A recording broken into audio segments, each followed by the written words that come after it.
and truth. Love, peace, righteousness, and truth. Love, peace, righteousness, Love, peace, righteousness, and truth. Holy Spirit dwelling in us all. Holy Spirit dwelling in us all.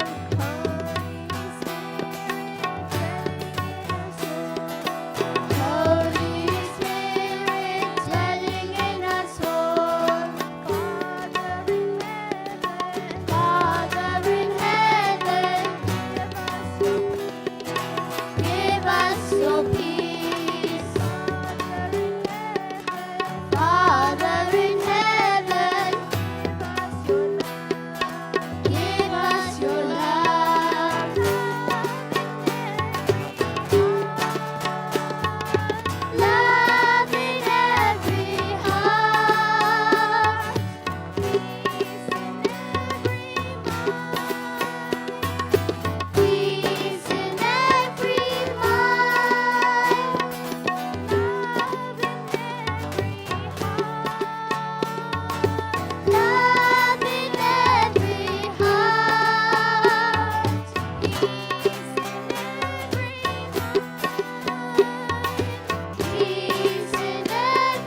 reminds me, my Lord, who I am. I am love, pure love. I am love, pure love. Remind me, my Lord, remind me, my Lord, Remind me, my Lord, who I am.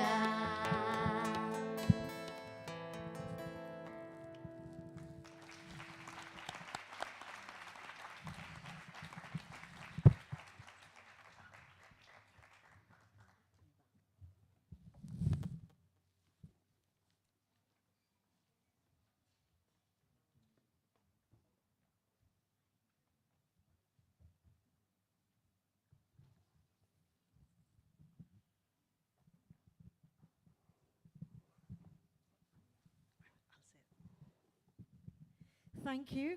Sai School of Harrow, thank you very much.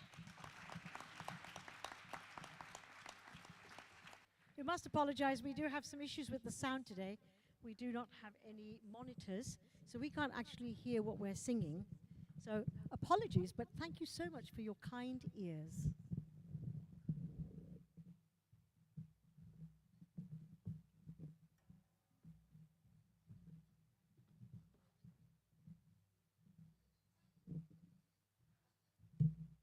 Wow. I don't know how they sing like that. Honestly, it just comes automatically. Comes automatically from the heart. And it just touches our hearts. I mean, to sing on stage is not easy. And then with all the melee that has gone on, they had to come on in a bit of a jiffy onto the stage, settle down. It's just amazing. Thank you. Thanks a lot to the children of the Sai School of Harrow, and the teachers and the parents. It's really a wonderful family. Thank you very much for coming, sharing your love with us. It wouldn't have been, I'm sure it had taken a few days of practice, if not weeks, and so to find the time to do all that is just amazing, and thank you very much. Another round of big applause, please, for all of them.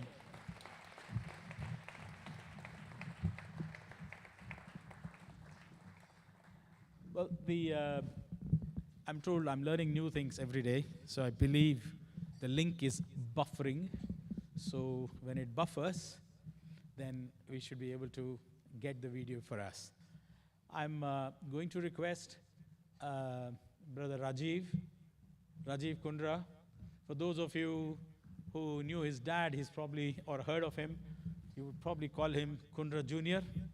And we're very fortunate that he joined our trust last year, and with him came the blessings of his mother to our entire team. So thank you very much. And his parents, late Mangatram Kundraji and his mother Sharda Kundraji, they are known for their spiritual dedication to service activities. They were attracted by the universal teachings of Bhagavan Baba, and actually they don't talk about it, and we don't know much about it, but what they were involved in so many service projects which Baba was himself leading and guiding. And actually we all know that the North Indian canteen in the sprawling campus of Prashant Nilayam has been run by them, established by them. So we are grateful for getting us good food as well in the ashram. I'm sure he won't mind if I share a personal anecdote. When he was very young, I think probably in his early teens or something, he had this vision of God and vision of Lord Krishna in a battle armor. You normally see him in a blue light or with a flute and things like that, but he was fully in battle armor, and he just fell at feet of God, and he just wanted to be free. I asked him what happened. He said, I just wanted to be free. I just wanted to be liberated. And there he is. He's so humble. This is one thing that we've all noticed. He's so humble, just too humble sometimes. He'd do any task without being asked a second time. So Rajiv Bhai, wonderful that you have joined our trust, and we draw a lot of energy and confidence and smiles also from you. His jokes are very good. He supports West Ham. All right. Rajiv Kundra for you.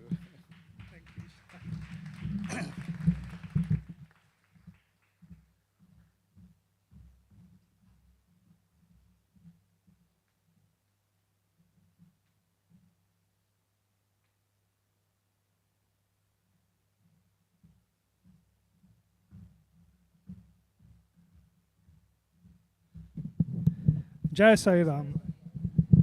I'll say it again. Jai Sai Ram. Thank you. Sai Ram, first of all, thank you, Virubai, for that introduction. And if I ever need a PR guru, I know whom to contact. Virubai said I'm good at jokes, and then he said the guy sports West Ham. That is not a joke. I'm not a speaker. I've very rarely spoken before, but most of you knew my dad. Even he didn't really speak much. I think I asked him once when I was a child, why don't you speak? And he said, because Baba didn't tell him to. But I used to watch others and be in awe at how they spoke and with their devotion to Swami. Most of you, or many of you, I think, would have known my dad, know my mother, and his devotion, the level of surrender he had to Swami. My sister and I, we used to see that on a daily basis, and his devotion to Swami was not what you would see, it was what we saw every single day, every moment of our lives.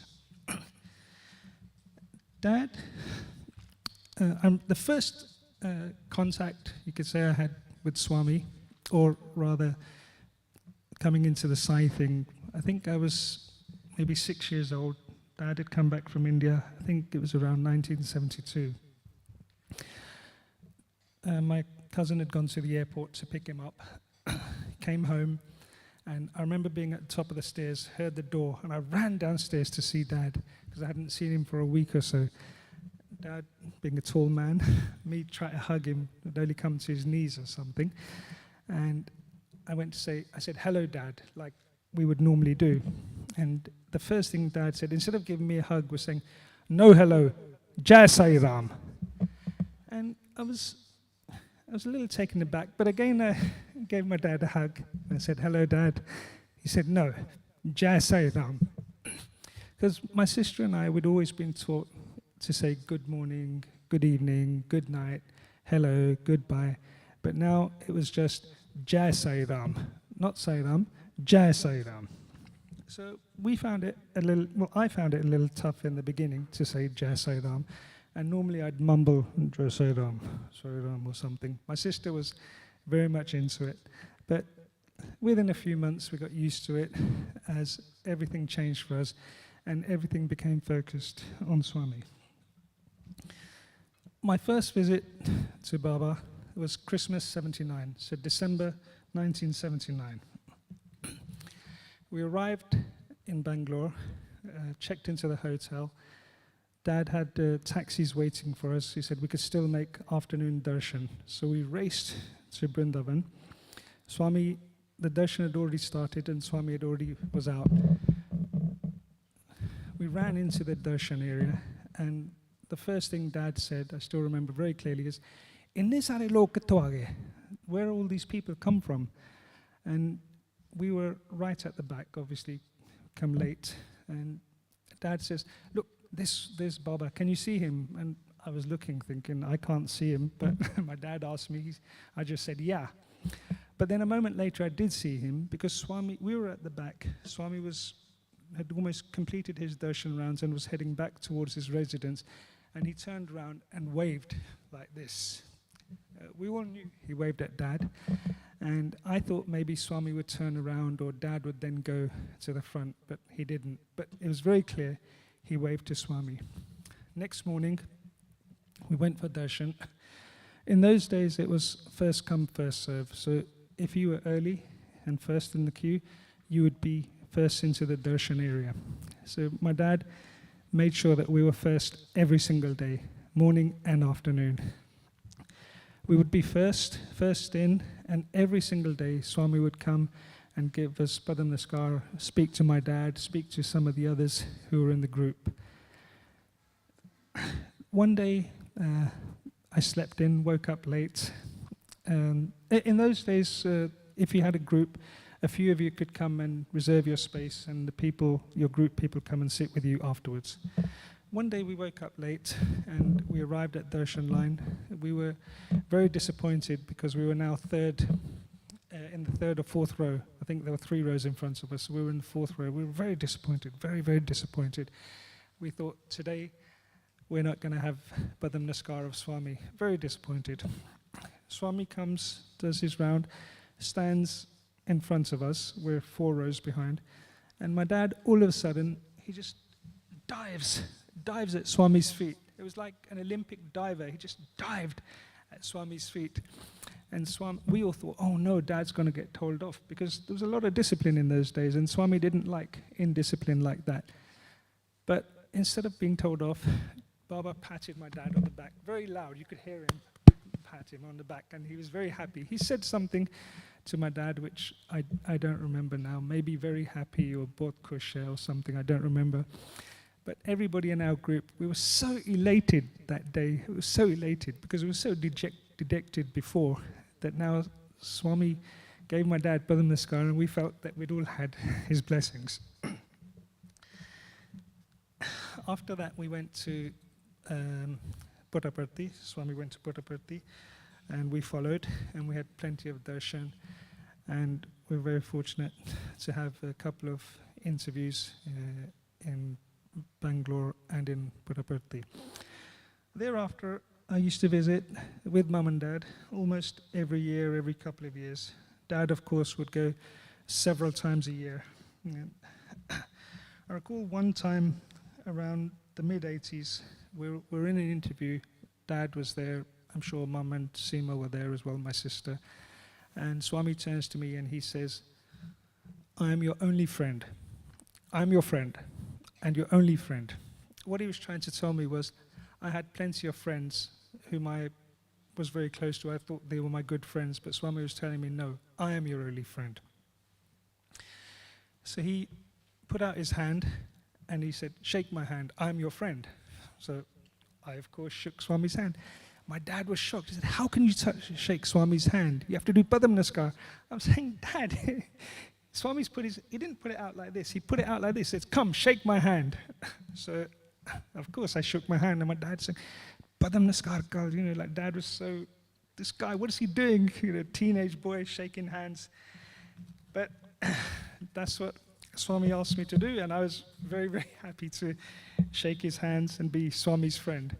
So my dad would say to him, because he said Swami is my mother and my father. So to me, I can say Swami is my friend. Many say it is important not to attach oneself to the physical form of a guru. But I used to find this difficult when we were in the physical presence of Baba and constantly aware of his humanness. So, for example, when we were in an interview room, Swami had gone into the inner room with some other devotees, and we were sitting in the outer room, and there was a curtain. I think this was Puttaparthi. So I peeked behind the curtain, and I saw a bathroom, with the full bath, hand basin, toilet, and everything. And I was thinking, this is God. Why does God need to go to the toilet? Which I asked my dad, and my dad says, Chup kar. God, why does he want... I couldn't imagine God going to the toilet. But then I think in my sister, my dad found a perfect foil, because Dad was so involved in Swami, all thinking about him all the time. Anything, he just wanted, like a parent would to a young baby, their child, they just want to make sure the child doesn't have any issues. And my dad was like that. My sister would go out, she'd come back, Dad, they've made a new razor. I'm talking about the 80s now. So Seema would say, I bought this razor for Swami. Dad would go, yeah, great. Okay, Dad, they've made a new shampoo. I bought this for Swami, a new whatever it was. And Dad would take everything to Puttaparthi. So one time I went, Dad asked me to buy some shaving foam. In those days, everybody, the gentleman would remember, he had shaving foam which you'd put on and then you have to brush it in. So now you have foam or gel which you can just rub on. So that was new at that time. So Dad said, look, go and buy some shaving foam for Swami and toothpaste. So yeah, I went and came back from Boots, one can of shaving foam and one toothpaste. Akiye, what is this? I said, Dad, you asked me. He said, what's Swami going to do with one can of shaving foam? I said, Dad, one can will last months, and you're going every 2 months. We'll buy you another one next time. My dad didn't say anything to me. He called my cousin. He said, Raju ne kuch nahi pata. Like, Raj doesn't know anything. Mere vaste leke aa. Go and buy it for me. So he went to the wholesaler, came back with cartons of shaving foam and toothpaste and all other forms of toiletries. This is the time when just Dad and I went to Buddhaparthi. So we packed everything into holdalls. And guess who had to carry these 20 holdalls? I did.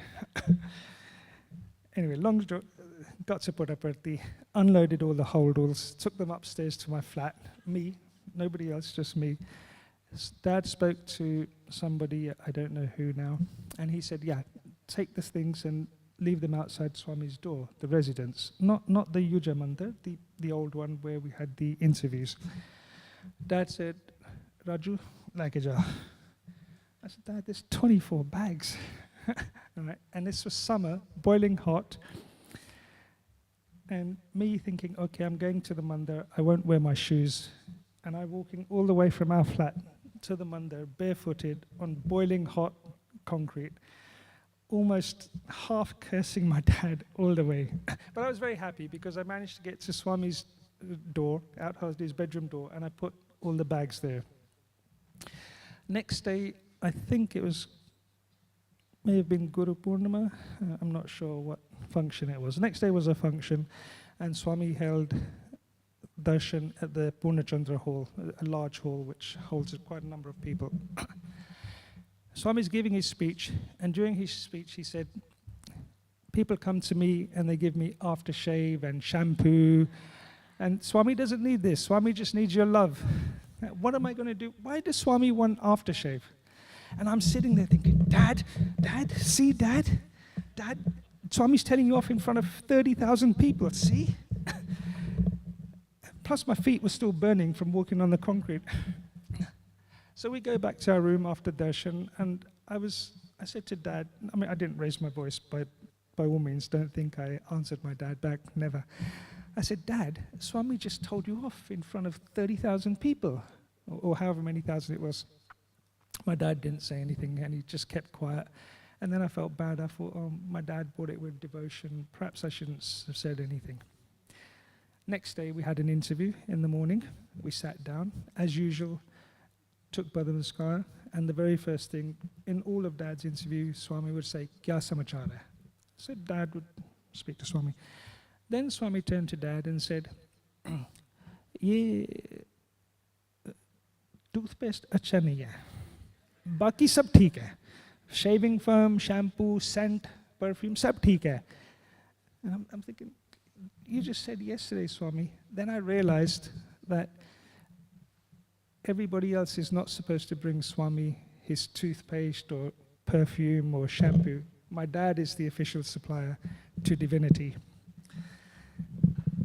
Then Dad says, Swami said, this toothpaste, ye acha nahi hai. So at that time, a new toothpaste had come out, Crest, with the red and white stripe. I think many of you will be familiar, but it was new at that time. So Dad said, Swami said, ye acha nahi hai, mujhe Colgate acha hai. Colgate pasand hai. So, ladies and gentlemen, you've heard of the Royal Seal of Approval, and this is the only product I know which has the divine seal of approval. I don't have shares in Colgate. We are very fortunate to be awarded to serve a guru, and the pure humble pleasure it gives me and it gave my parents to serve God.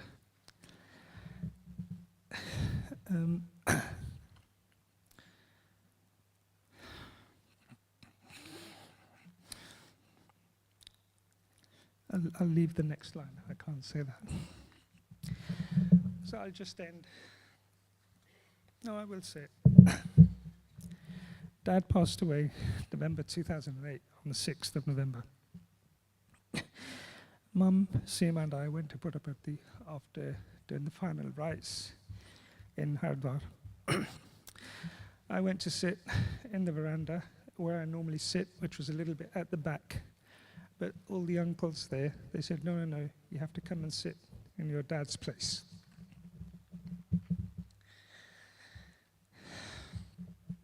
I sat there.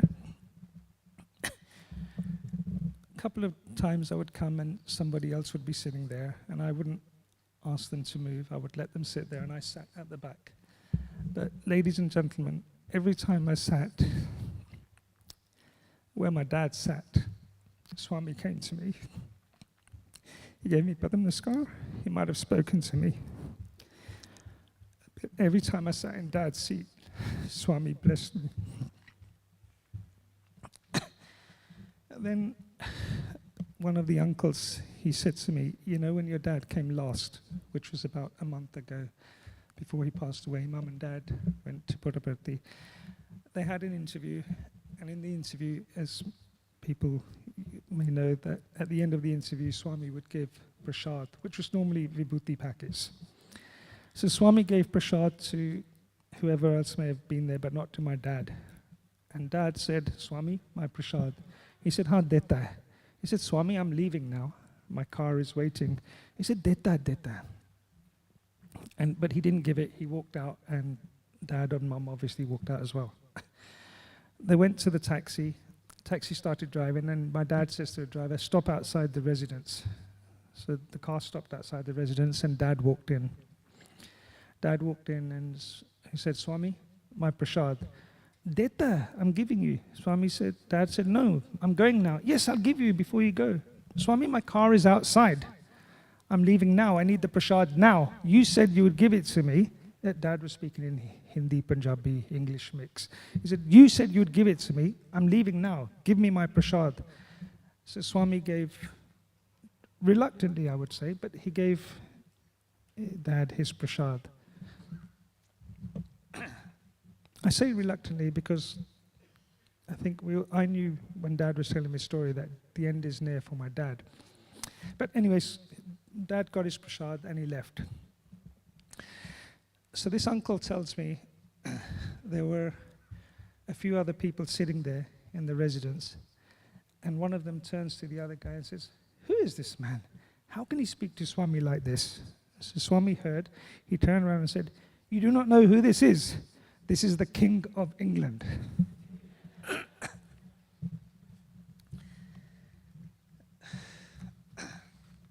I will just end with a very short quote from Dad's book, 25 Years with Divinity.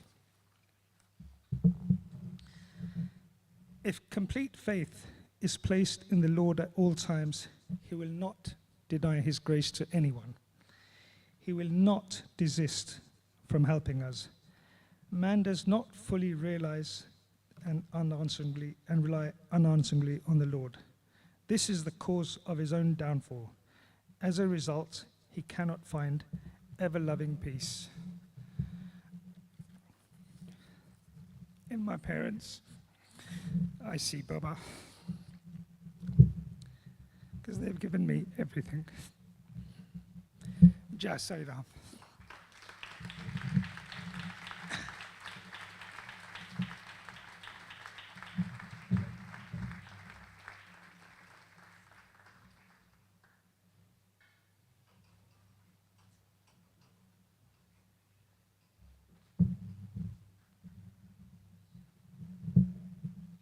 Thank you very much, Brother Raj, for sharing such wonderful and personal experiences that reveals, again, the glory of our Lord and His heart, which is so full of compassion and knowing.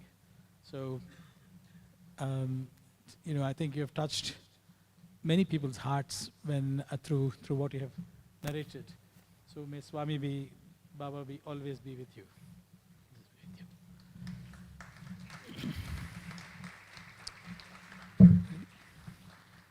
Bharat, are we ready? Buffered? Some more time?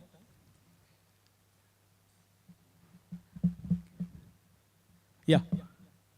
Some more time. Okay. Right. This video, I'm sure, has taken a long time to be made. So it just doesn't want to play ball and says, hang on, just wait for it. The best is coming. But, you know, really, I'm sure we'll be able to play that. But that's again something that has been so inspiring, so exhilarating actually, to hear of the work that goes on. And so many such brilliant individuals are here. It is truly a celebration actually. So I'm praying, I'm hoping that we will do that probably after our very, very, very special guest. I don't know what I should say to him, what I should call him. He's such a large-hearted, such a focused warrior of love, is how I would call him. Every time you see him, and you mostly see him in Skandaville. Now, I don't know how many of you have known of Skandaville. It's not just an ashram or a retreat center. And I feel it's heaven on earth. If we want to live a life, how to lead our lives in a practical way on a day-to-day basis, in harmony with ourselves and in harmony with the nature around us, with those animals, with those trees, and the respect that's given to every life form is just amazing, and it is done so simply as if it's a part of your nature. I'm inviting on stage Swami Suryananda. He's the head of the Skandaville Trust. They have a Swami's Council, but within that, he has been a monk, or he's been living a spiritual life for the last 37 years. And thousands of people are thronging to Skandaville. And I've asked every person I know in various interactions, and everybody says, I have been to Skandaville. I kind of only, although I live not far from there, I never knew about, I never visited this place for so many years. But it's every time you go, you feel enriched. We don't find sometimes, God is not that easily accessible.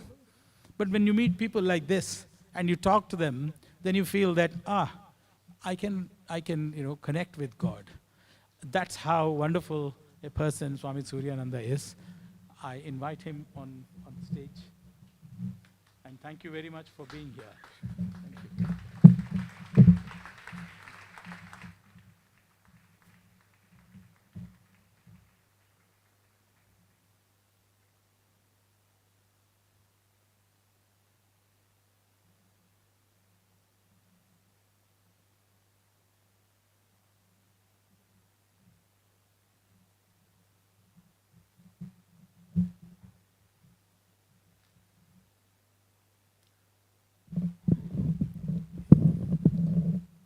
I'm just getting my timer on the phone. Divine friends, it's an immense privilege to be here amongst you on this day to celebrate human values.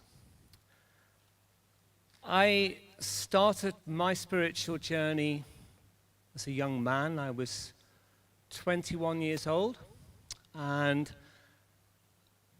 I was leading quite a hedonistic lifestyle. I was in a band.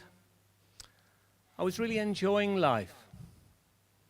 Busking, doing all the things young people often in a Western society do.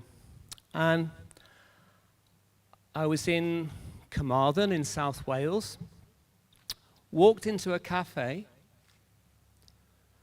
and saw this Asian gentleman dressed in a suit, and sitting next to him was a Western gentleman. And he looked me in the eyes and smiled at me. Didn't say a word. And I had the most profound experience of love. I was saturated in Anandam. And I couldn't cope with it. I burst into tears. I walked out the cafe. I didn't know what I had experienced. It was the most profound experience in my life. I didn't know who this man was, why I felt like that. And then the person who I was with, my friend, said, "Well, that's Guru from Scandavale." And I knew if I ever set foot in this place called Scandavale, my life would be transformed. And probably 6 months later, I arrived there. And in those days, there was no tarmac road. It was a very muddy, small track with a broken down wooden gate at the end. And as I walked through this gate, I felt I am coming home. I felt it in my whole being. I'm home. I'm where I should be. And then my first interaction with Guru, he was teaching us, he was delivering a meditation course. And in those days, Scandavale was really basic. And he came out into the back part of what's now the Subramaniam temple. And he talked about awareness. He talked about life. He talked about cause and effect. He talked about the unity of everyone and everything. And he talked about the illusion of being separate. And then he taught us some pranayama and blessed us all. And over the coming days, I had the most profound experiences of energy in my body, of peace, I didn't really know what was happening. And like any young man, I suppose my philosophy on life at the time was carry on doing what you're doing until something better comes along. And this really was something better. This was real. And I was hooked. I was hooked on whatever was going on within me, within this place. And after several months, I could see clearly the options that were before me. You can go back into the world, carry on doing what you're doing, or you can do something purposeful and meaningful with your life. And so I asked Guru, can I join this community? And so, 21 years old, I became a novice monk. And I had a concept of what spirituality was. And it was all about myself. It was my journey, my sadhana, my path. And very, very quickly, I came to experience that what true sadhana is about service to life. Absolute service to all of life, not just human life.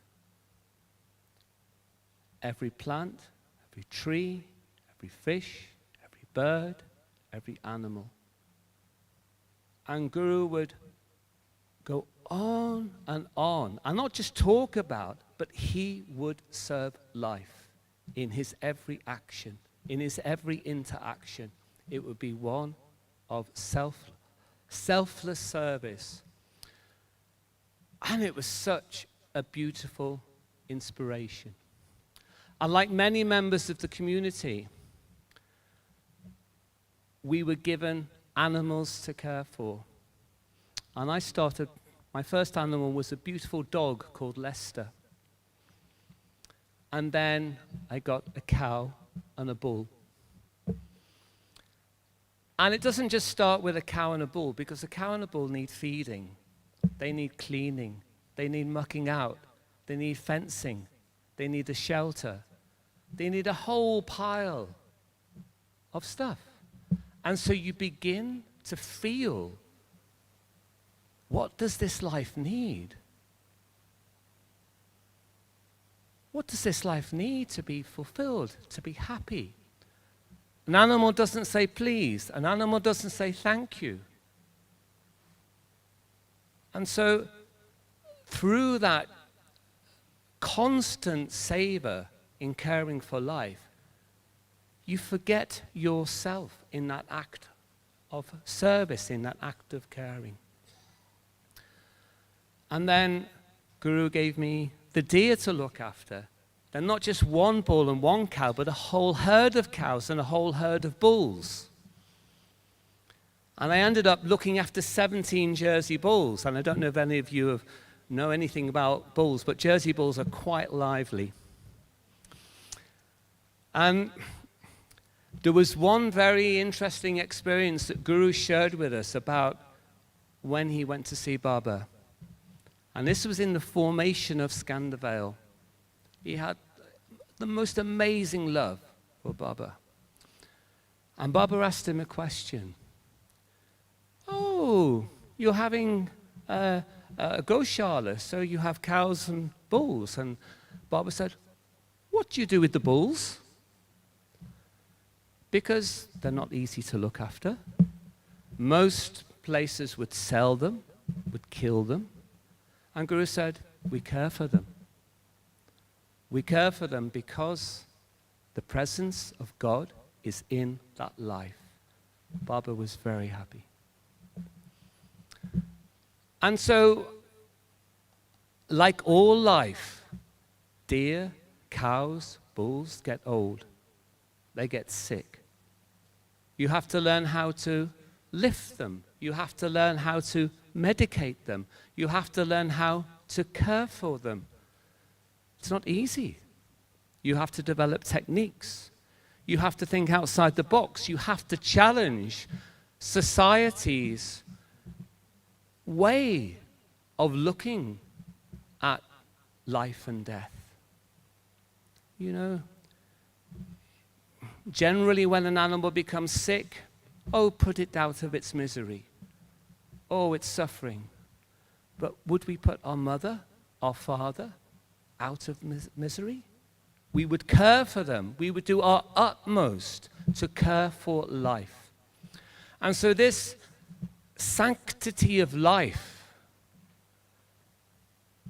it just became part of our lives, absolutely a part of our lives.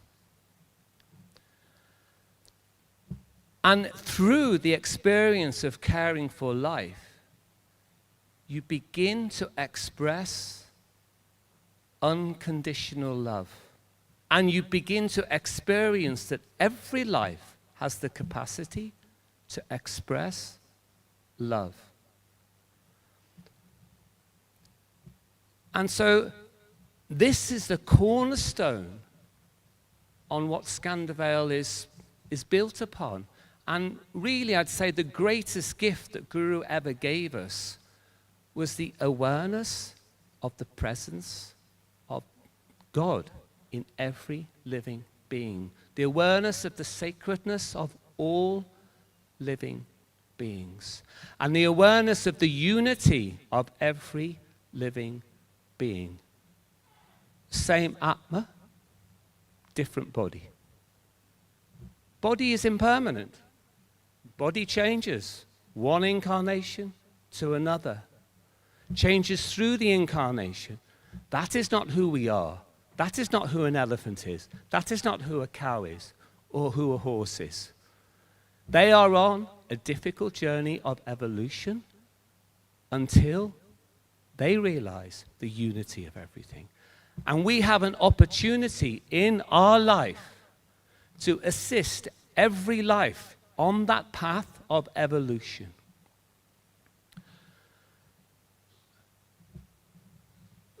Guru then, shortly after I joined the community, Guru had a very, very severe heart attack. And in his time in hospital, he saw patients dying, frightened, and lonely. And he felt that as a spiritual organization, Skandavale could be there for people, to hold somebody's hand, to just be with them, to give them that loving, practical support at the end of their life. And so from that experience was born Guru's Sankalpa, his intention to develop a hospice. And so now, about 9 or 10 miles from Skandavale, we have a hospice which cares for people with life-threatening illnesses. And what is very beautiful is that primarily that hospice is run by volunteers, by people giving of themselves in service to life. It's a beautiful, practical example of what can be achieved when we serve life together. There was a simple prayer that Guru wrote, which I'll share with you. Om, blessed be God. Om, blessed be your many holy names. Om, blessed be your manifestation in all of creation. Om, blessed be your presence in all of life. Om, blessed be your presence within our consciousness. Om, blessed be your presence installed in our hearts. And Om, blessed be your presence here in our gathering today. Om, blessed be God. That prayer is the essence of what Krishna teaches in the Gita. The worship of God in his universality.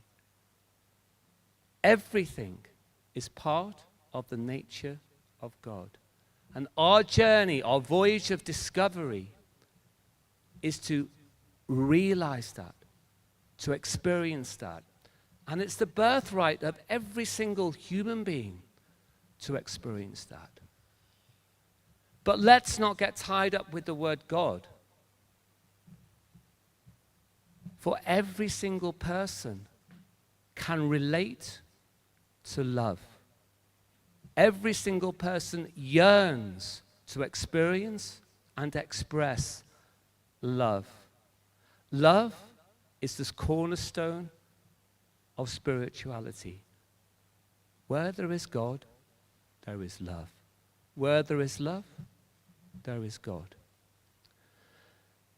And when a group of people come together and act in love, unconditional love, not I'll love you if you love me, or I love you more than I love you. Unconditional love, that is the love of God. No strings attached. A spontaneous expression of our higher self. Then what happens is we become love through that expression of love. We experience and realize our true nature. We become and are pure instruments of the divine. The divine being that spontaneous expression of love within us in service to life.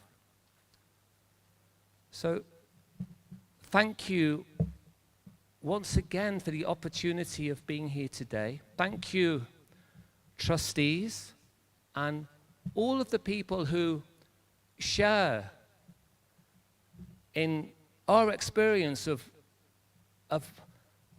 making the world a beautiful place through the expression of caring for life.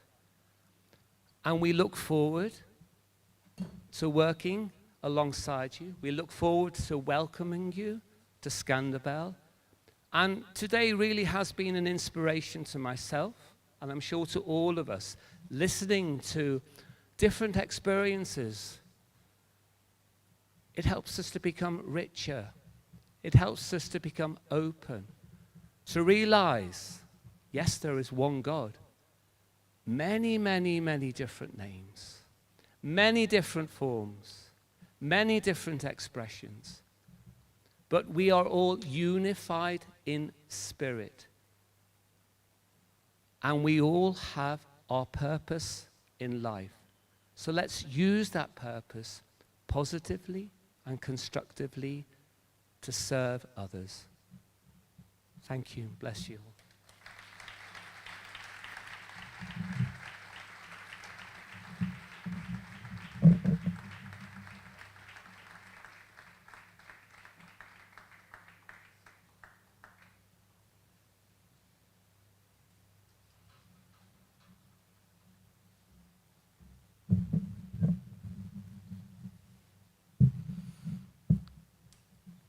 Thank you very much, Swami Suryananda, for sharing the wisdom that's born out of practical experience.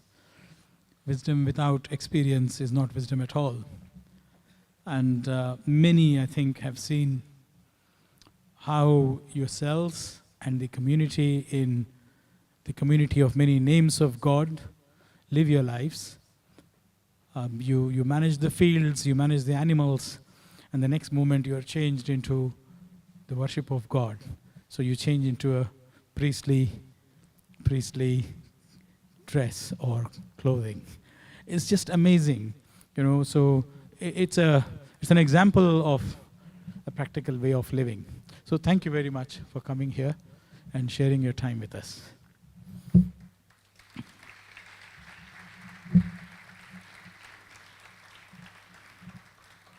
I guess the video is ready now. Yeah, there you go.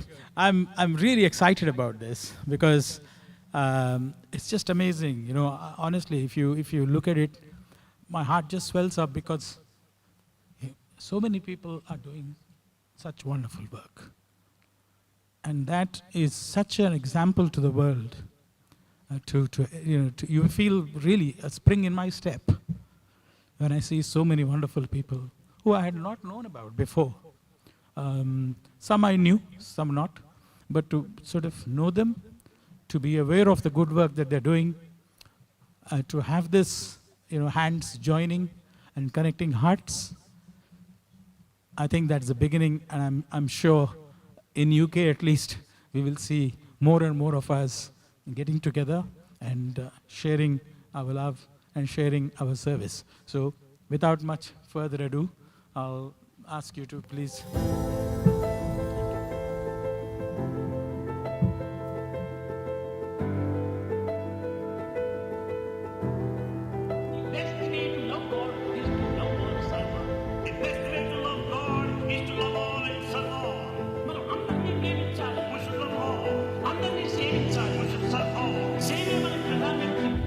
Service is our duty.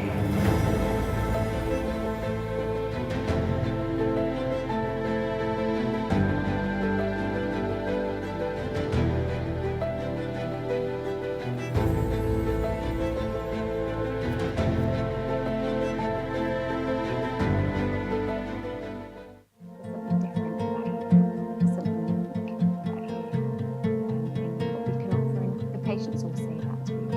It's a special place to be and to visit.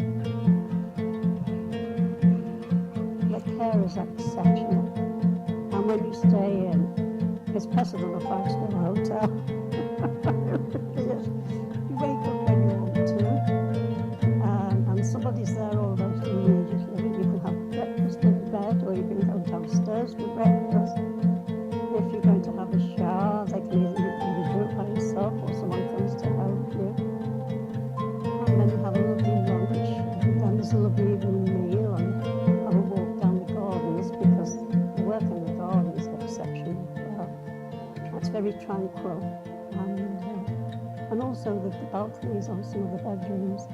It's nice to go out on the balcony and sit of an evening and watch the birds fly around. And yeah.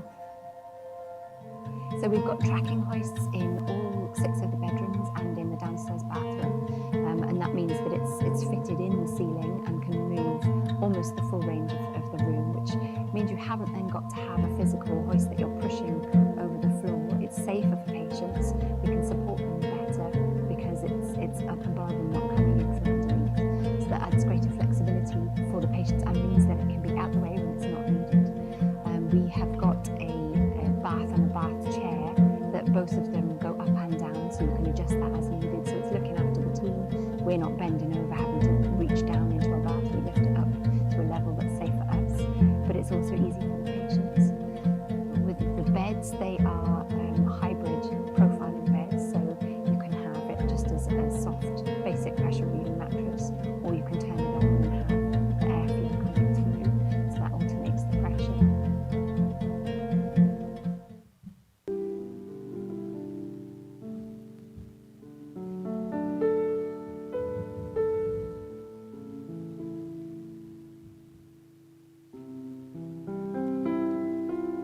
All my enemies, all our enemies in Israel are my brothers and sisters, my family. And they've given me great joy.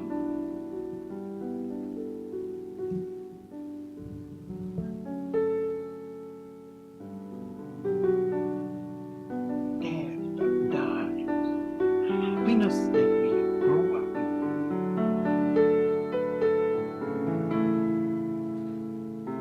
Spiritual sadhana means caring for all life.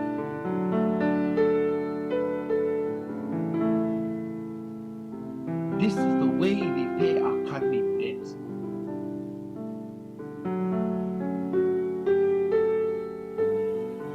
We have killed, we have caused injury, we have cheated, we have robbed from one cycle of birth to another, and now you have the opportunity to pay your karmic debt. Grasp it.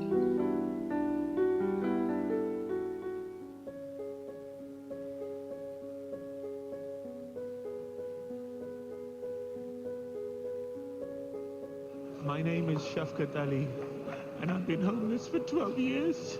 I'm so sorry. I haven't had a wash for so long. My name's Sam, I'm homeless. I've been homeless for about 18 months and I sleep on Stratford Station. People are disposable, mate. We ain't worth 2 bob. Because we're not worth nothing financially, we're a drain, aren't we? We cost money, we don't make money. So why should anyone bother? But there is some form of support for many of the people on the streets in East London. At Seaver Street in Stratford Centre, Sukhjit and volunteers offer food, warmth and a trim to those who need it. These figures are unacceptable. Something needs to be done. So our idea is that why shouldn't the community come together? And as you can see, there's people from all parts of the community coming together to help the community. And it's really, really important. We have to do something as individuals. The group of around 40 volunteers dish out the essentials to over 100 people a week, many who haven't eaten for days. Glenn has been on the streets for 8 years. He says he wouldn't be alive without the help of this charity. If it wasn't for people like these, people would suffer a lot more. What they do is a godsend. They're lovely people. As well as food, hot drinks and a bit of grooming, Seaver Street also provide those sleeping rough with extra clothes for the harsh climate. For people like Sam and Ali, it's a lifeline. For me personally, they give me hope. Yes, I get a drink and a bit of food and so on, but that's superficial for me personally. For me, seeing them, it gives me hope, because I have said to them, I'm going to get on with my life and I'll be able to contribute and help them to do what they're doing.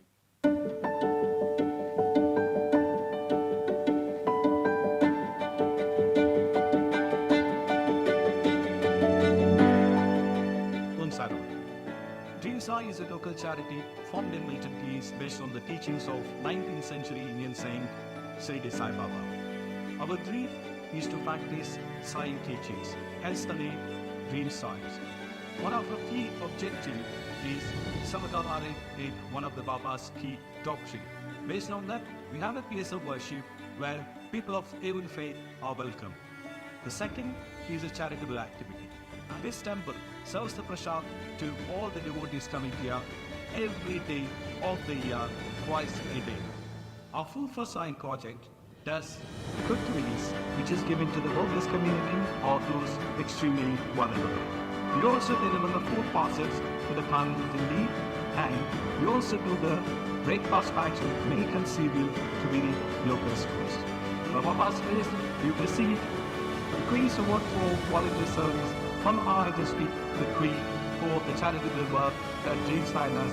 Thank you very much to Sathya Sai Seva Us UK for listening to what Dream Sai does in Milton Keynes.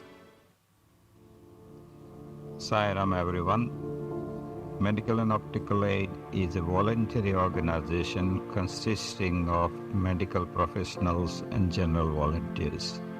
We provide medical and optical care to those in desperate need by conducting healthcare camps. We also support local charitable initiatives whenever possible. As they say, charity begins at home. A team of qualified medical professionals and general volunteers team up and then travel to pre-designated locations in a host country. We then offer medical and eye examinations, where possible treatments, medicines and spectacles to those who are unable to access the healthcare services. Registered charity called Himalayan Health Initiative. This is a UK registered charity operating at present in Himalayan regions, particularly Uttarakhand. The aim is to promote and preserve the health of general public in economically disadvantaged areas of the world, particularly in Himalayas.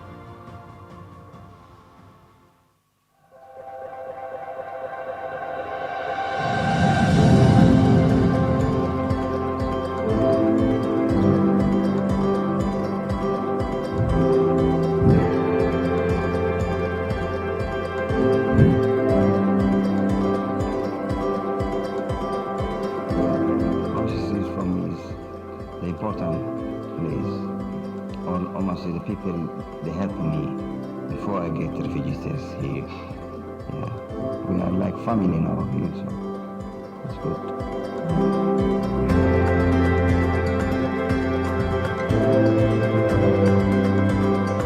Oasis Cardiff is a centre for refugees and asylum seekers where we help and support people to be involved and integrate into their local community. The Plate project is a food-focused project because food is very important in Oasis.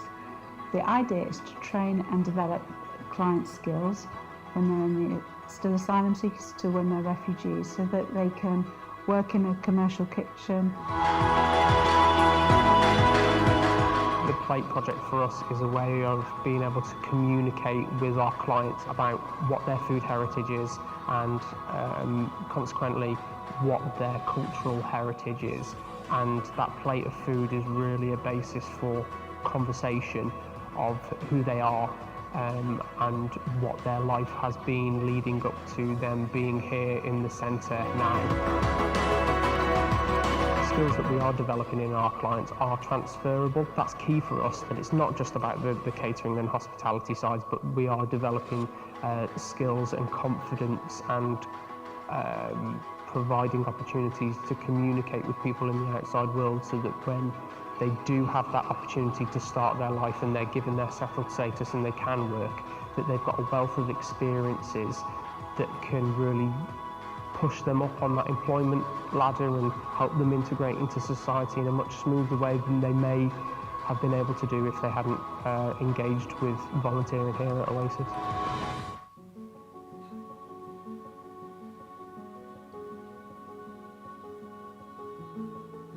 back at the bridge in Leicester, where dinner is being served to the vulnerable and homeless. And tonight, the Leicester Tigers are here helping out. And let's speak to Joe Hayes now. Now, you're chef tonight. I am, yeah. We've got the guys from the development squad and myself. We're making a chili, a vegetarian option, and a dessert. So, yeah, we're busy at work. We've got some guys serving food around us. So, yeah, it's good fun. Why do you come here and help out like this? I think it's good to give back to the community. Tigers is a family club, and we're trying to give back to the community that come and watch us every week. Yeah. 22% of the population of Leicester are underprivileged. You know, they're suffering from need. We're on the edge of probably one of the worst, deprived areas of Leicester here on the St Matthew's estate.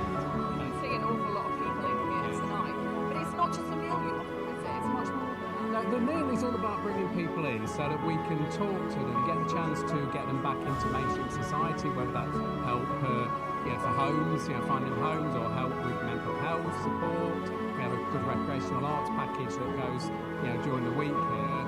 But the food breaks all them barriers down, so they get to trust us. They know they can come here and have food. And when they come to breakfast, there's washing machines. They can get a shower. They can wash and then they'll talk to us, and then we can work with whatever they need.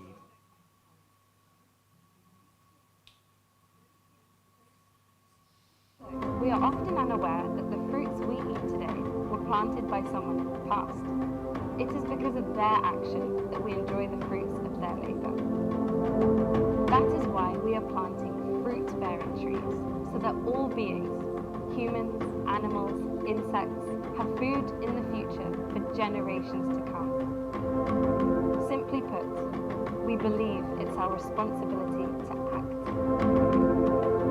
People are coming together all over the world to work with embassies, elected officials, local councils and communities to provide food for all species for generations to come. Replenish ecosystems and counter deforestation. Experience the transformative power of selfless giving. As Mohanji, the founder of this sustenance movement, says, true wealth is what we give to earth, not what we take from it. So let's join hands now and plant fruit trees today for a sweeter tomorrow.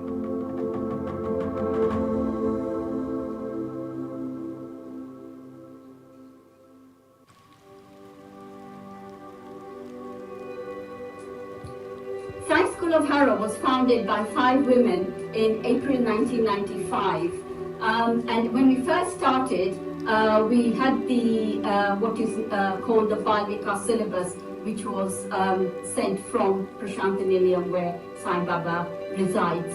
We started off with that, but soon within 3 or 4 years, we were told that we'd have to incorporate the Education in Human Values program, and the syllabus came through from India for us to incorporate that into our teaching programs. So we then had 2 strands. We had the multi-faith program as well as the Education in Human Values.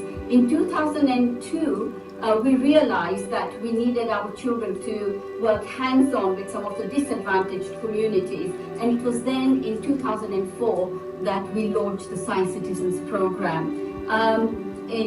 When we launched that program, we were fortunate that we met the Queen in Harrow, where she was briefed about the Science Citizens program, and in 2005 we won the Queen's Award for voluntary service. This was the first award given to any Asian group in the United Kingdom. So currently, Science School has 3 strands. So we run a Saturday school. We've been running it free for 29 years. It's always been free, open to everyone.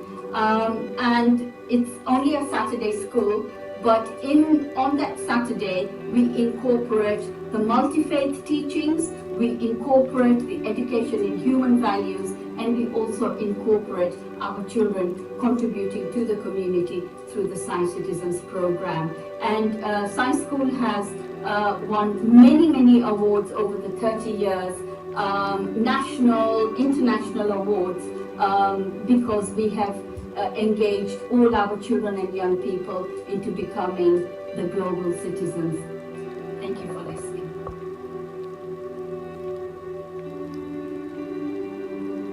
The objective of the Charity Good Values Club is to draw out the inherent values in children.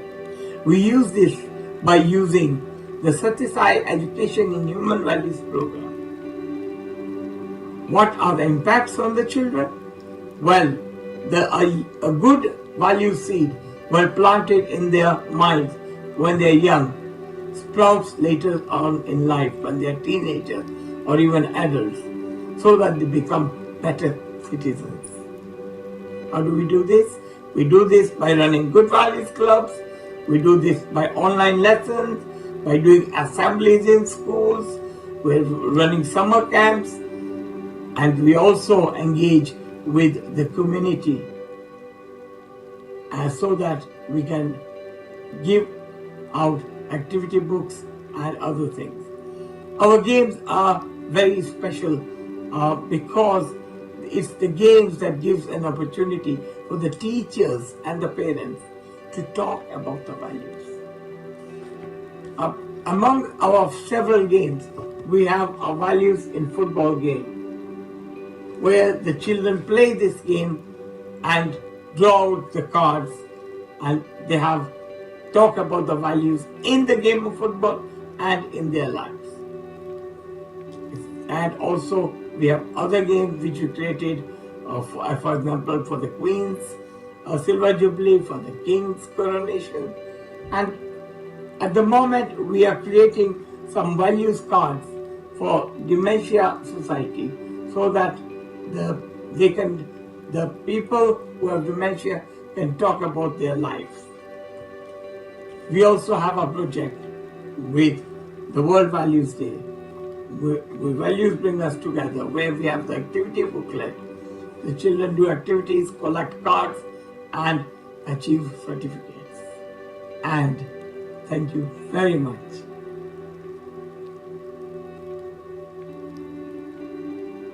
Namaste. Hartwell Bank is a 2002 registered charity in the United Kingdom and has been operating since then, impacting lives positively around the world. The spirit of love all and serve all has been the guiding principle, and we aim to impact positively without any discrimination of race, religion, caste, creed or economic status, and provide free healthcare to the less fortunate in our society. The activities of Hartwell Bank started with a regular supply of heart valves to the super specialty hospitals set up by Sri Sathya Sai Baba in Puttaparthi and Whitefield. Over the years, the scope has expanded from just treating heart ailments to all other areas of health, and today Hartwell Bank is the main financial contributor to the Virat Hospice in Jabalpur, Madhya Pradesh in India, and also Puttaparthi General Hospital in Andhra Pradesh in the southern India. HPB has been collaborating with many hospitals and medical institutions around the country in India, and we have got close collaboration with Sri Aurobindo Ashram in Pondicherry, Sri Ramakrishna Hospitals in Kolkata, Rajkot and Varanasi, where we have worked closely with them. The idea for future activities is to continue these projects and grow, and I would like to thank our donors and supporters over the years who have been regularly supporting us, and it is only thanks to their help that we are able to execute these activities. Thank you. Sayonara. Hey everyone, so this is sunny Yonivana, Sierra Leone. It's very, very hot. It's about 4 o'clock in the afternoon. It's about 30 degrees. Behind me you see our guest house, 8 bedrooms with luxury en-suites. And then as we go along, this is all our land coming through, all of it going all the way to the top of the trees. And then you see the generator room, the hospital in front of you there with a new ward further up. And as you go along, you see the containers which have been shipped from London earlier on this year. Next to the container are the solar panels, and all that land again still belongs to us, and this is what we want to develop into a university here, and that's the brick making area. Saram, brothers and sisters, my name is Nilesh Joshi and I'm the SSSIO Service Coordinator for the UK. Just wanted to give you a brief summary of the service activities we are undertaking and have undertaken. Last year, we filled 25 shoeboxes with items for either adults, teenagers or children. These were collected by the local Rotary Club and distributed to those in need across Europe. We also collected old glasses, no longer required, along with hearing aids. These were sent to the Lions Club to support projects in the UK and overseas. We also collected winter coats, which were distributed to the homeless. Last year, during summer, we organised 2 litter picking activities at our local parks and hope to carry this on this summer. Every month, we collect items donated by devotees in the local food bank, which provide food to those in need. We also undertake blood donations on a regular basis. Thank you, Sarah. Ashiana Charitable Trust was set up in September 2000. Ashiana stands for the home of friendship and love. It was created by a group of like-minded family and friends, some of whom have children with learning difficulties. Back then, there was very little awareness within the Asian community with respect to learning difficulties. Over the years, Ashiana has aimed to change the way in which we think about and consider learning difficulties, particularly within the wider Asian community. Ashiana has run various activities over the past 23 years, which include yoga, Bollywood dancing, speech and language, and badminton, to name just a few. We've organised day trips and holidays, and we've partnered with various organisations and charities. Ashiana's mission is to support and empower whilst educating and inspiring social change. We have been able to make positive changes to the lives of our members and their carers. At the centre of our thinking is this: everyone is born equal. The only thing that sets us apart and divides us is our own prejudices, our own weaknesses, and our own lack of confidence. We don't believe that our disabilities or difficulties limit us or bind us in any way, but rather create unique and special individuals, each capable of achieving whatever our hearts desire. Ashiana, the home of friendship and love.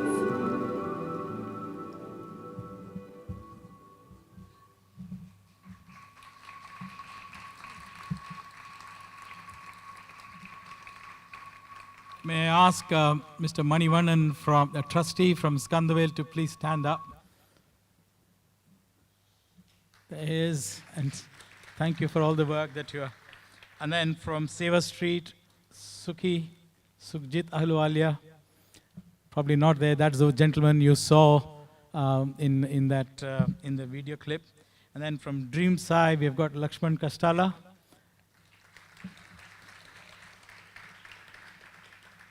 And from Medical Aid and Optical Aid Bradford and Himalayan Health Initiative, Kantibai Mistry.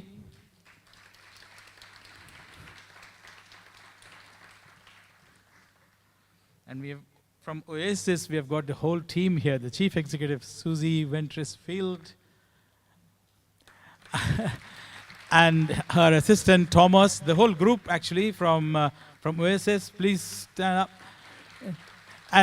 And actually, where is Usman?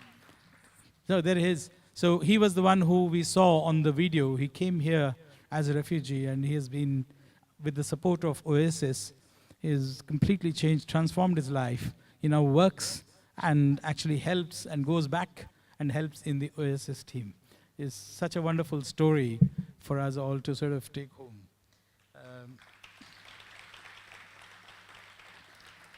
And the Bridge Project. Both David Fawcett and Dr. Kunigiri. The Sai Center of Leicester had been involved in Bridge Project for a very long time. We had the opportunity to visit them very recently, and thank you very much for receiving us, and it was such a wonderful experience when we visited the center. Thank you. And I think we have got the Deputy Mayor of Leicester here as well, Manjula Sood, and we were speaking about the good work that you do with Manjula ji.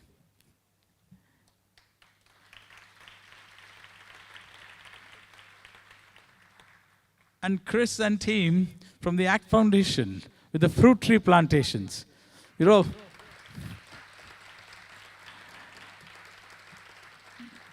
Chris and Aditi, his wife, have both traveled down from Aberdeen to be with us and to be with us all. And there is a lovely Shirdi Baba temple in that premises, and Chris and his wife manage that Shirdi Baba temple in Aberdeen.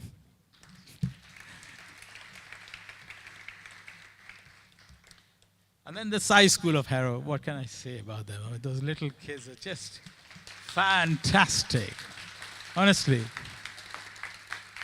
And 29 years of free services. Hats off to the teachers, the parents, of course the children. I mean, we have not had the, we're going to see them again. So that's a little suspense. And then Good Values Club, Deepak Bhai Feki, his passion for this is just infectious. I have known him, I've seen him for so long. Where is he? Oh yes, there he is at the back. Oh, I can see the shining bit on your lapel there. That's the OBE, isn't it? It is, yeah, I can see that. There you go.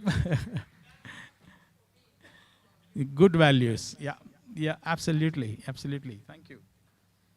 And then Hartwell Bank, my dear brother Devan.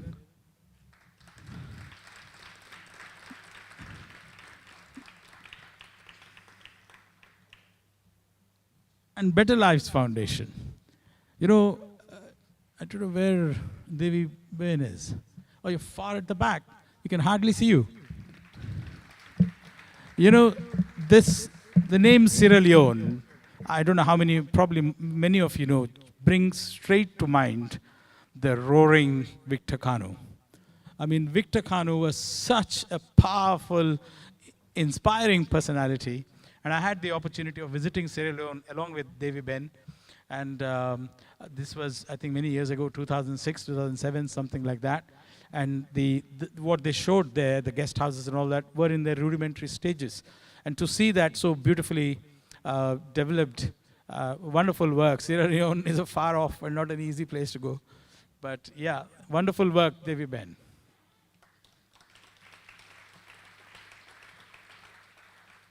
And it was great to see the presentation from Nilesh from the Sathya Sai International Organization. And I don't know where the team is. Is anyone here? Renu Ben? No? Yeah, there you go. Yeah. Pinner, which is the center they are, is one of the, I think it's the first, someone can correct me later, but the first Sai center in UK to have been established. This is what I hear. And they keep going even today with the full zest. And last but not the least, Ashiana. Again, what a beautiful concept. Yash Bhai? Where is Yash Bhai? There. Yash Bhai Hindocha is a trustee on Ashiana.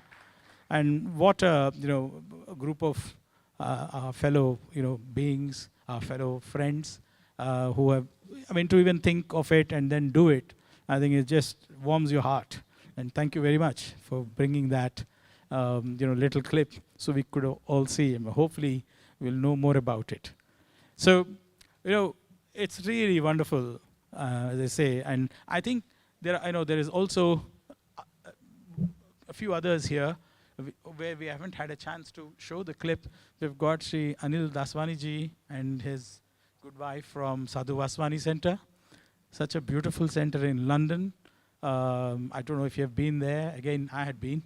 And I hear their head, Krishna Didi, is coming in a few months, I think, or next month. So, it's a great opportunity. They do a lot of service as well.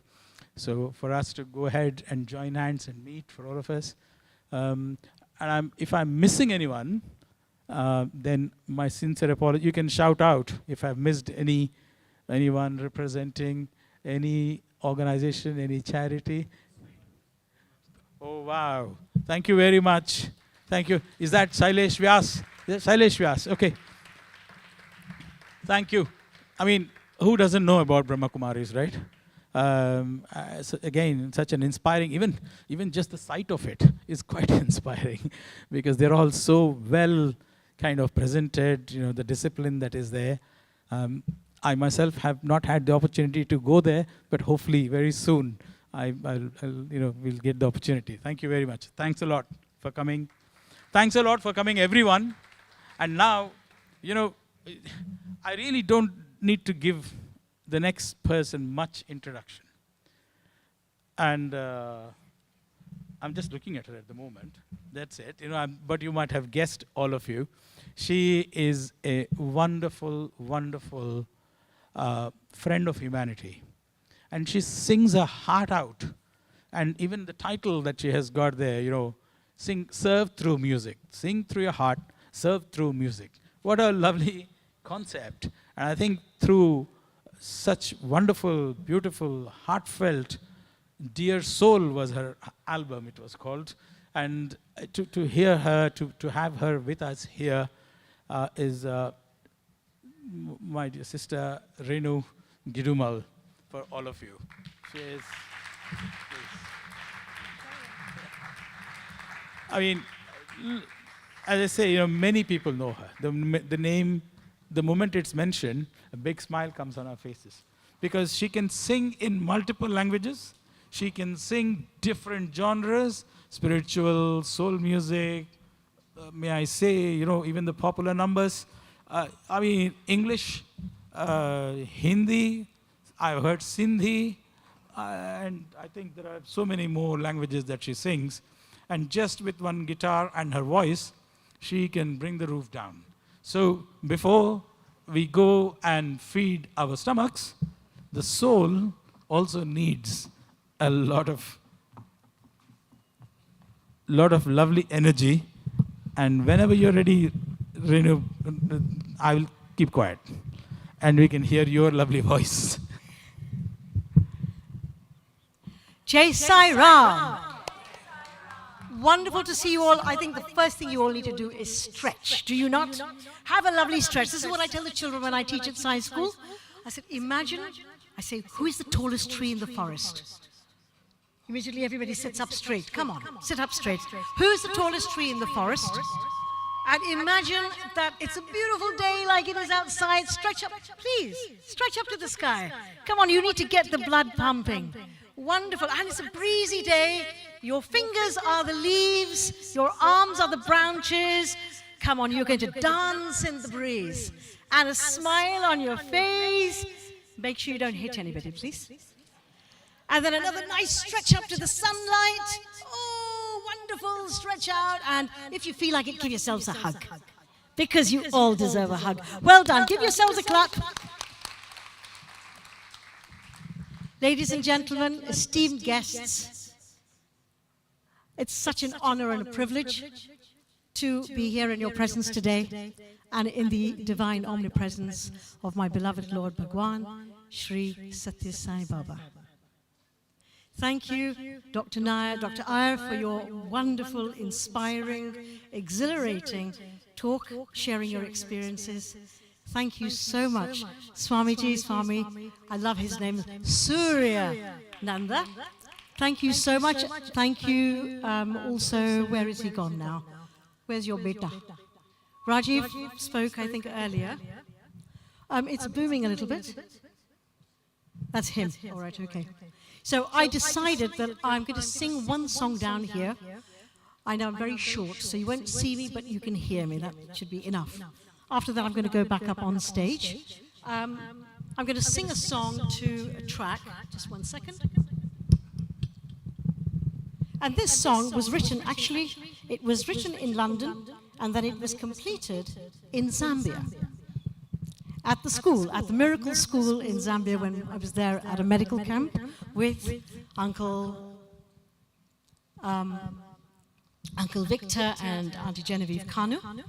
So the sentiments of the song are very much what we've all been talking about.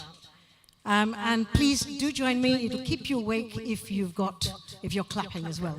Listen to the lyrics. It's called Care and Share. We've not had a sound check, so please balance it out. Thank you, Partha.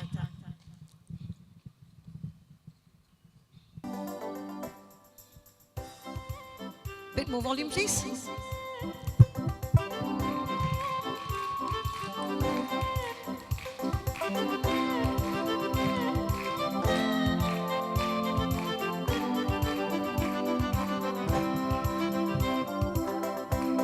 Bit more volume.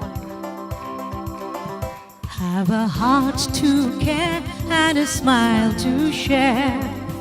That's what we're talking about.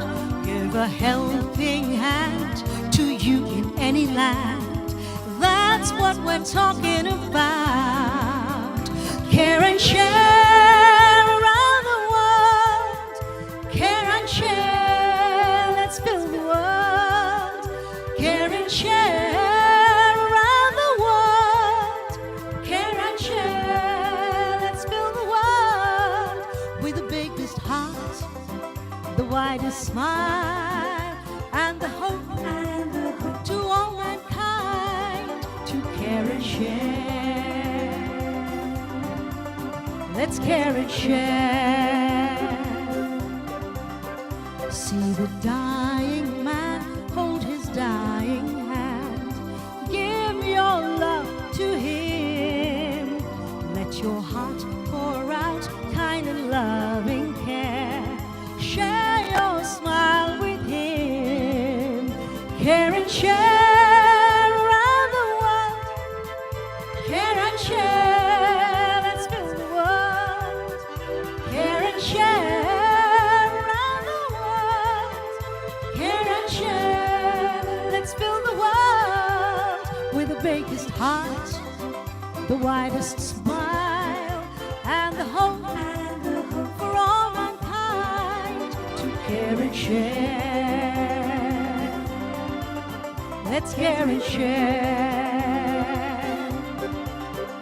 From the time that the world began, there's never been the need to have a hungry man. It just takes a little heart with love to give, a little food, a little care for us to live. What happened to the clapping? Come on!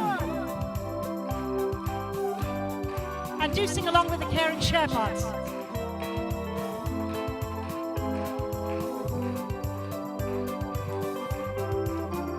When our hearts reach out in love and service to our fellow man, come join the human race with a smiling face. Share your gifts with all. Care and share around the world. Let me hear you. Care and share. Again. Care and share. Care and share, let's fill the world with the biggest heart, the widest smile, and the hope for all mankind to care and share. Let's care and share, to care and share. Let's care and share. Let's care and share. Thank you.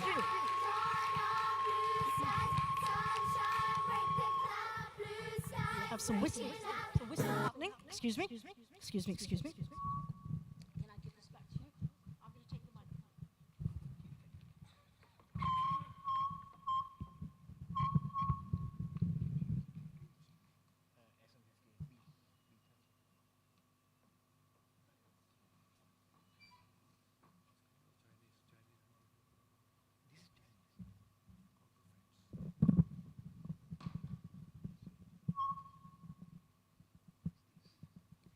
There's a bit of prop management here. Are you all a bit more awake? No, you're all sleeping. Are you awake? My dear friends, I'm going to ask you all to do a Jai Sai Ram. That was lovely. They don't need any food. It's okay. Right. So one of the things that I've been very privileged to participate in over the years are some medical camps. So Zambia was a medical camp with our esteemed ophthalmologist, Dr. Suren Upadhyay, and my friends Devi and Hina Patel from Better Lives Foundation. And one of the trips that I participated in was in the Himalayas. I think I was chief eyelash cutter.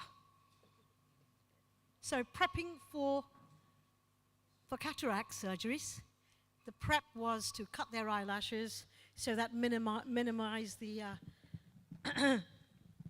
sorry, I need a bit of water here, to minimize the dust, etc. So one of the young patients that came through my hands was a 12-year-old girl called Anali. She had walked 2 mountains with her father. It was a free camp, and very unusual for somebody as young as 12 years old to have a cataract.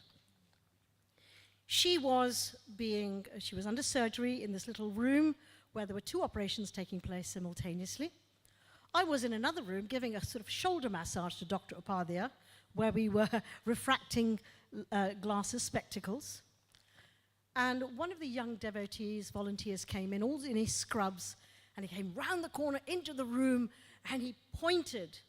I'm standing behind Dr. Upadhyay. He pointed in Dr. Upadhyay's direction and said, "Come quickly, we need you in theatre." So he stood up and said, "Not you, doctor, her." So we were all very, very confused.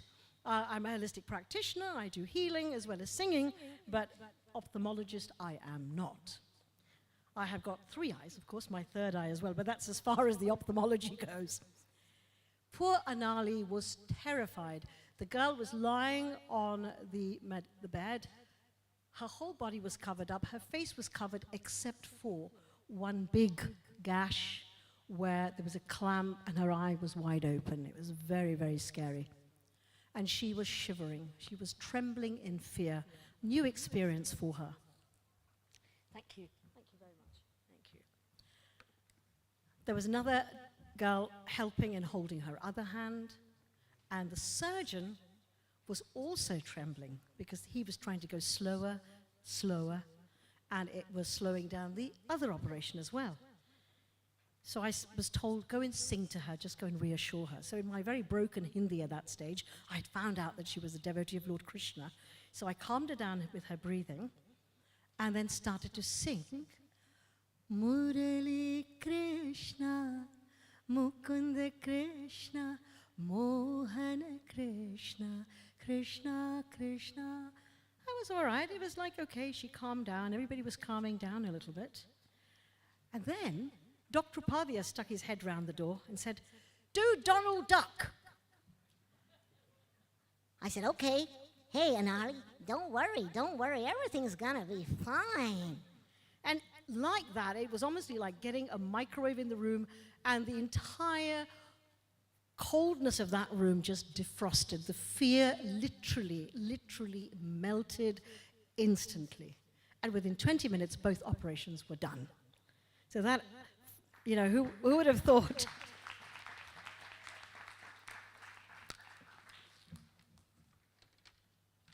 Who would have thought Donald Duck would have such an effect, right?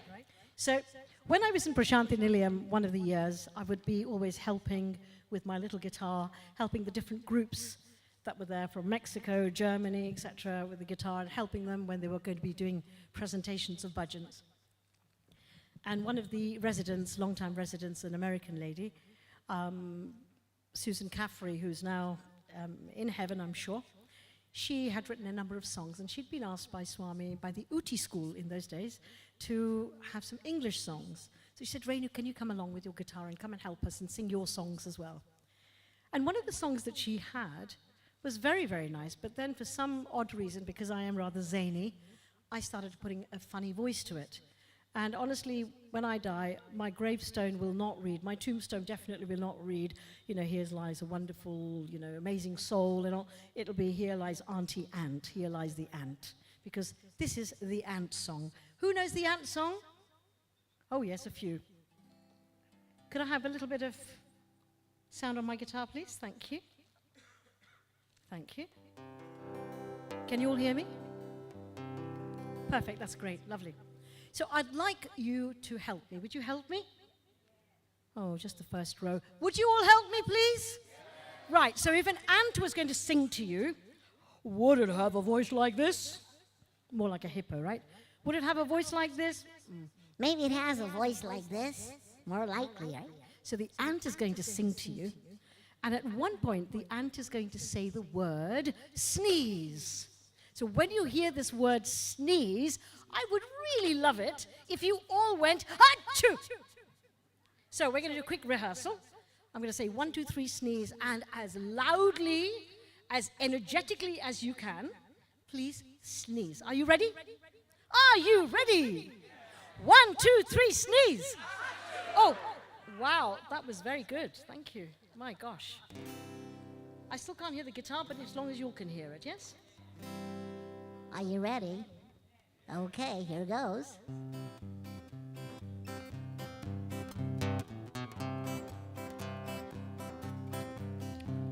I am a little ant. Oh, please don't step on me. I only sting when I am scared. I squash so easily. You are so very big, and I so very small. Well, even if I stepped on you, it wouldn't hurt at all. No, it wouldn't, Dr. Aya. If you don't hurt me, I won't hurt you. If you respect me, I respect you too. You know I'll blow away if you only sneeze. Oh, bless you. So even if you can't love me, just don't hurt me, please. I am a little ant. Oh, please don't step on me. I only sting when I am scared. I squash so easily. You are so very big, and I so very small. Well, even if I push too hard, you wouldn't even fall. No, you wouldn't, Manjula Ji. If you don't hurt me, I won't hurt you. If you respect me, I respect you too. You know I'll blow away if you only sneeze. Achoo! Excuse me. So even if you can't love me, just don't hurt me, please. So even if you can't love me, just don't hurt me, please. So even if you can't love me, just don't hurt me, please. Thank you.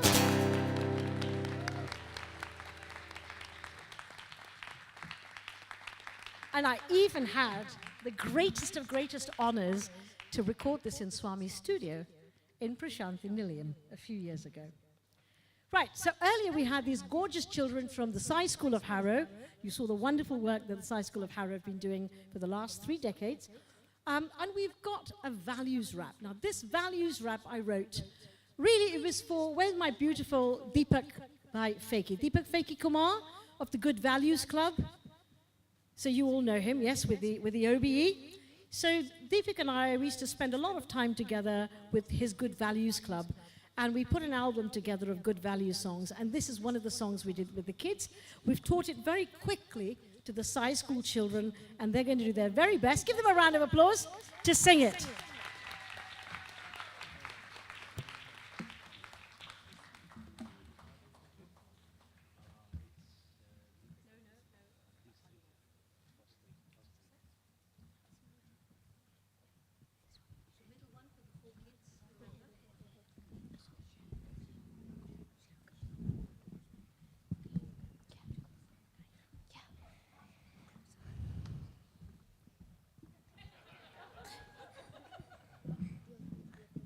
My new image, Saram. Okay, so we've got Chaya, who is now the head teacher of Sai School of Harrow. Please give a round of applause. Sairam, everyone.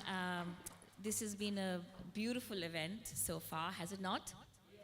Yes. So I'd like to introduce the students who have worked tirelessly to create this beautiful rap with Renu Auntie. Krishna, big round of applause for Krishna, please. Neetu. And the youngest of all, Cheyenne. Angelina, Arav, and Ishani.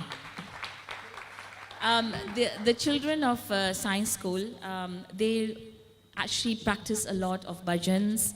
As you can see today, they did an amazing songs, bhajans, and I think they did so well in spite of having such a short notice to practice. And now we practice the human values, and we also practice Hinduism, as well as we actually go on to do the GCSE Hinduism as well. So Science School has been running for, now it's going to be 29 years. We'll be celebrating 30 years. So we look forward to seeing you all. I am going to say it. 5th of May, Hanuman Chalisa at the Science School of Harrow. Please, all of you, most welcome. Sai Ram. Thank you. Are we ready to hear the human values rep? Okay. We need a bit of attitude, kids. Yo. Okay. Thank you.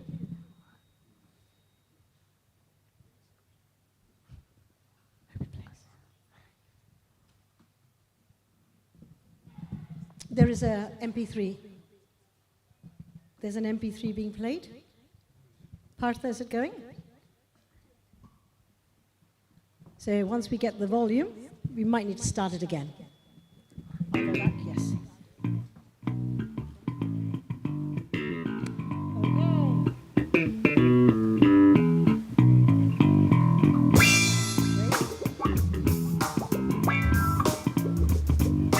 One, two, three, 4, 5, 6. Love, peace, righteousness, and truth. Yes, we gotta keep all the values growing in our hearts day to day, leading our lives in the right way.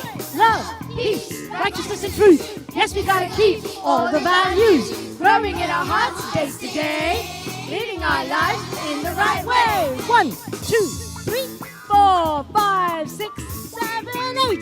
To help us trust, to live good and just. Values inspire us. 1, 2, 3, 4, 5, 6, 7, 8.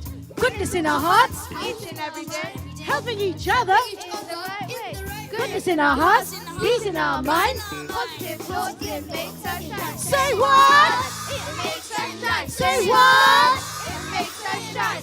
Joy and happiness, you spread it all around. Nowhere else it can be found. From morning to night, from dusk till dawn. Values is the place where I belong. Good values. Good values. Good values. Are you ready? Helping and caring, good values. Helping and sharing, good values. Polite and positive, good values. Kind and active, good values. Good values. Modest and friendly, good values. Good and kind, good values. It's what we expect to help us trust. Values inspire us to live good and just. Values inspire us. 1, 2, 3, 4, 5, 6, 7, 8. Love, peace, righteousness, and truth. Yes, we gotta keep all the values growing in our hearts day to day, leading our lives in the right way. Love, peace, righteousness, and truth. Yes, we gotta keep all the values growing in our hearts day to day, leading our lives in the right way. Yay!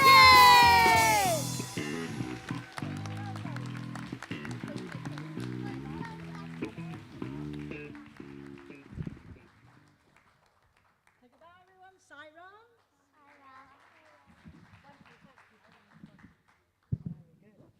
Give them another round of applause. That was wonderful. Well done.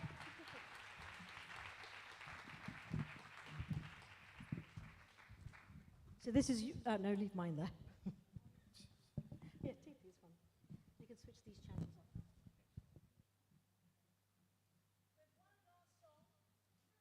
Are you all right? Yes? Fantastic. Thank you, Deepak Bhai. Can't you hear me? Oh, yeah, don't worry. We've got a trusty sound system. Patience, patience.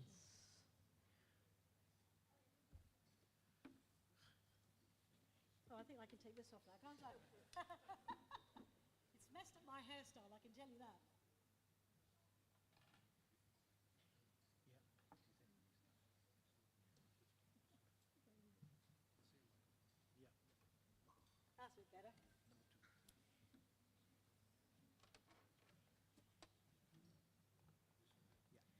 1986, 1985, I attended the first ever European conference in Hamburg, Germany. And we heard music from all parts of Europe. And this is one of the songs that the German group had, that they had composed. And I loved it so much. I brought 3 or 4 songs back to the UK. And please listen to this. It's very much about, I think the slide is up there, talk about save your food. Yes, because everything is divine. Save your money for a selfless deed. Food is God, money is God, energy is God, and time is God. Again, I would invite you please to join me. I'm going to sing daily, remember, everything is divine. So you're going to repeat after me. Daily, daily, remember, and all together we're going to say everything is divine, okay? Daily.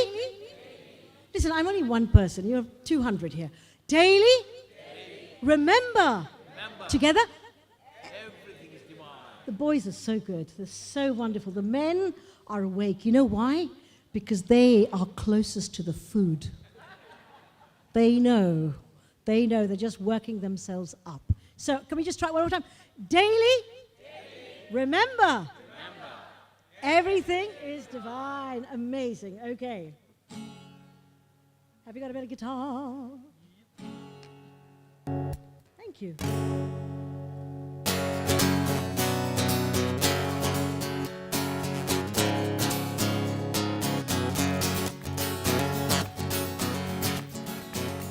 Save your food for those who need. Everything is divine. Save your money for a selfless deed. Everything is divine. For Swami advises, sealing all desires daily. Remember,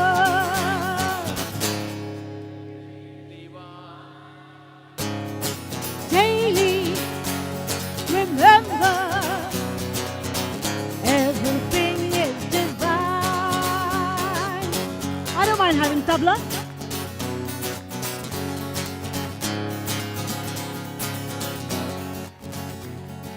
Food is God and money is God.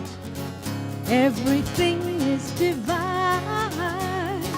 Energy is God and time is God. Everything is divine. For Swami advises, sealing on desires daily. Remember, everything is divine. Yet daily, remember, everything is divine. I expect a little bit more clapping. Come on, trees in the forest, sitting up straight and smiling. Make your energy your for man. Everything is divine. Fill your tank with love for them. Everything is divine. For Swami advises, seeking all desires daily. Remember, every come on, daily. Remember, everything is divine. Listen to this last verse. Very good. Desires take your life as a fee. Everything is divine. Desires, they take your life as a fee. Sacrifice will set you free. Everything is divine. For Swami advises,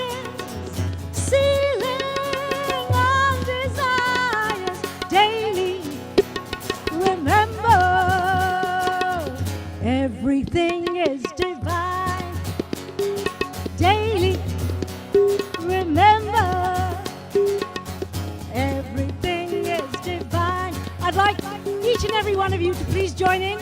Are we ready? Daily, remember, everything is divine. Yeah, daily, remember, everything is divine. Daily, remember, everything is divine. Yeah, daily, remember, everything is divine. Yeah, everything is divine. Oh, everything is divine. Sairam.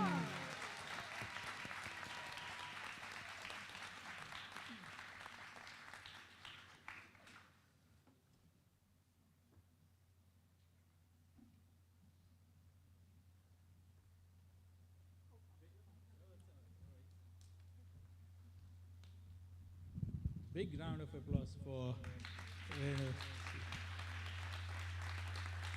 and what a kind of a good message to drive home after dinner, of course, that everything is divine, even food is divine. So we're all we're just going to do the arti, and once we have done that, then food is ready. It has been prepared with a lot of care, so take your time to have a good dinner. I request Mr. Kushal Jetwani and Auntie Rekha to come on stage to do the Aarti, please. They're coming. I mean, the number of people I have to thank is immense. Everyone in this room, honestly, I need to thank, I want to thank. There are people who have, as I said, traveled long distances. There are people who have worked on this, setting all this up, planning and everything for quite some time. Especially in today's times, IT and technology is a big thing. So the IT team who have... And, Sai Dham is, they didn't say it's a charity because it isn't, but it's a place of worship and place of grace and glory of God. And under the leadership of Chandraben Soda, should I move somewhere?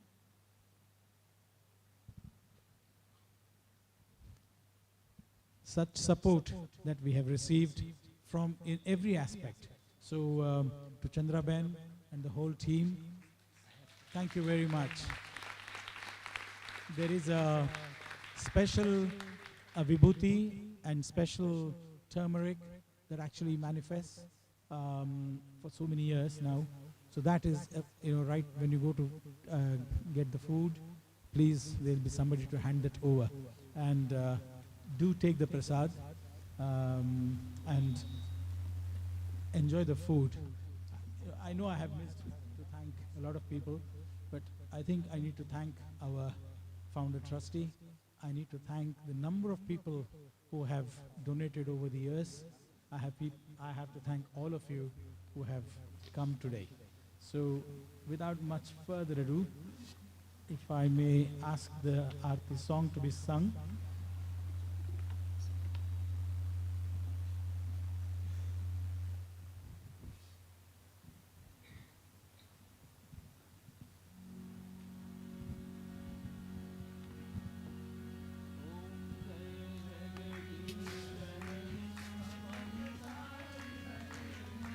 भक्तजना संरक्षक पर्ति महेश्वर ओम जय जगदीश हरे शशिवदना श्रीकरा सर्वा प्राणपते स्वामी सर्वा प्राणपते आश्रित कल्पलतिका आश्रित कल्पलतिका आपद बांधवा ओम जय जगदीश हरे मात पिता गुरुदेव నామము మరియంతయు నీవే స్వామి మరియంతయు నీవే నాద బ్రహ్మ జగన్నాథ నాద బ్రహ్మ జగన్నాథ नागेन्द्राशयन ओम जय जगदीश हरे ओंकार रूप ओजस्वी ओ साई महादेवा सत्य साई महादेवा मंगल आरती अंदुको मंगल आरती अंदुको मंदर गिरिधारी ओम जय जगदीश हरे नारायण नारायण ओम सत्य नारायण नारायण नारायण नारायण नारायण ओम सत्य नारायण नारायण ओम सत्य नारायण नारायण ओम जय सद्गुरुदेवा नारायण नारायण ओम सत्य नारायण नारायण नारायण ओम नारायण नारायण ओम सत्य नारायण नारायण ओम सत्य नारायण नारायण ओम जय सद्गुरुदेवा नारायण नारायण ओम सत्य नारायण नारायण नारायण नारायण नारायण ओम सत्य नारायण नारायण ओम सत्य नारायण नारायण ओम जय सद्गुरुदेवा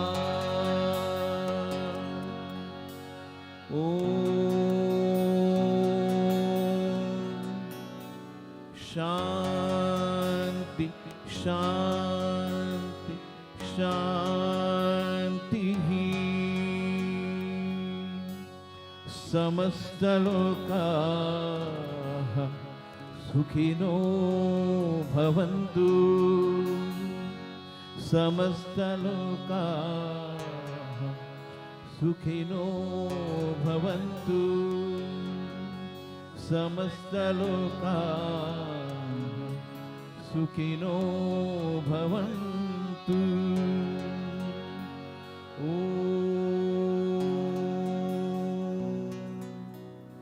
शांति शांति शांति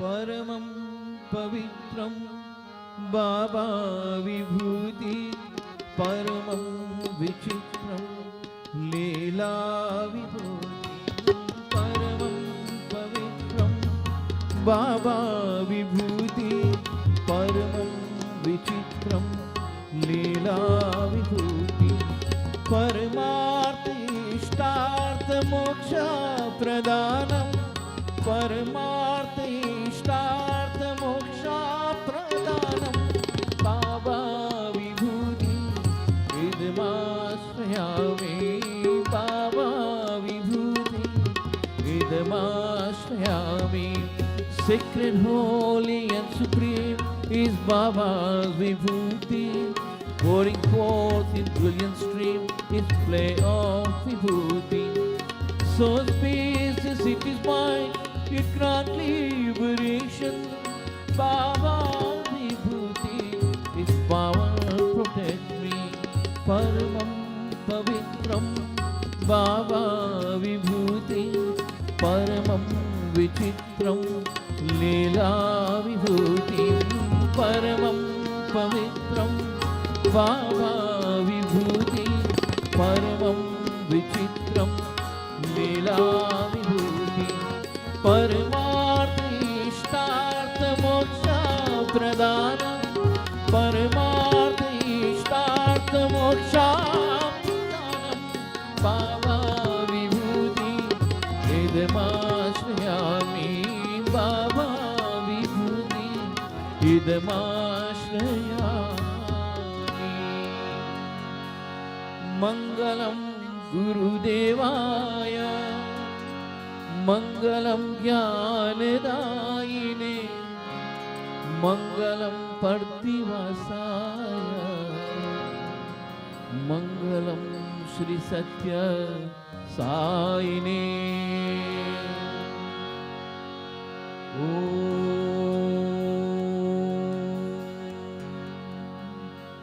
Shanti, Shanti, Shanti.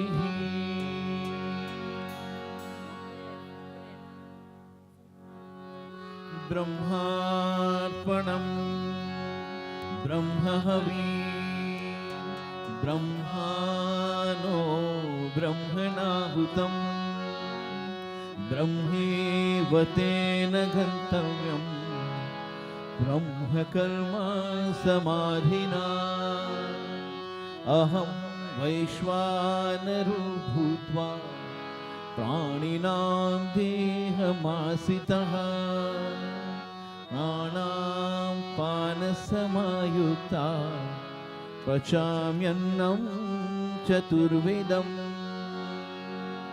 Om Annam Brahma Raso Vishnu Bhokta Devo Maheshwaraha. Om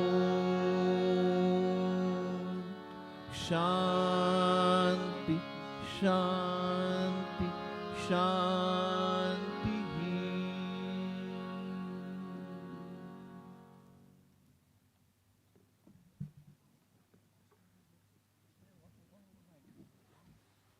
जय बोलो भगवान श्री सत्य साई बाबा जी की जय बोलो भगवान श्री सत्य साई बाबा जी की।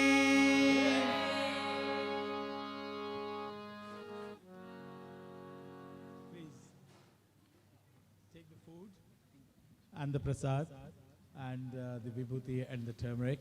Also, there is a bookshop. It does sell Sister Renu's albums, which she had made for so many years. So if you're interested after listening to her, they're wonderful tracks. So please go visit the bookshop. You know, there's a lot, again, as I say, whilst you're eating, you don't need to wait here. You can get up and then get the food, and I'll keep talking. You can hear me on the PA system. I don't want to delay you. And so, but, you know, as I said, there are so many people to thank. And one couple who made the garlands around the two Baba's pictures, I mean, there's a couple called very quiet, called Gopal and Kanmani, and they woke up early morning and went all the way to Covent Garden just to, they did the research, and they found out that this is the best place where they get their roses at this time. So early morning around 4 o'clock or something, they drove to Covent Garden. I just been informed of that. I just thought, oh my goodness, you know, this is the kind of dedication, this is the kind of devotion, commitment that they have to Baba's work, which is again nothing but spreading the love. They're silently doing it, and I'm sure there are so many people in this hall who are doing that all the time. So thank you very much, all of you, again, for coming. And anyone have I missed? Somebody's whispering in my ear. No, okay, all right. Yeah, I mean, again, I go back to the IT team, which is,